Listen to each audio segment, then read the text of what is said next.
is that it's very selective in which technologies have the adequate payback period, so that when the new technology comes in, the older one has been paid off and has delivered some benefits. Because otherwise you're just playing the catch-a-fox game. I invest here, then I recover everything, then I have to invest again, then I have recovered, so I gain nothing, right?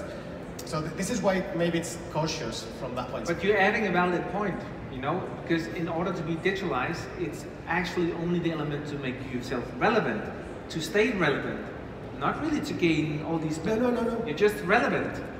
You're just staying in business. Staying in business, but that's part of the equation. That's part of the financial model you have, right?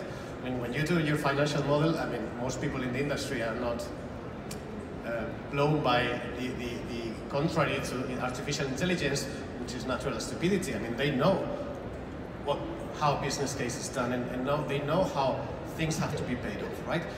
I'm not saying they're not doing it. They're doing it with the common sense of the industry, saying, okay, it has to be paid off before I start another new investment, that's all.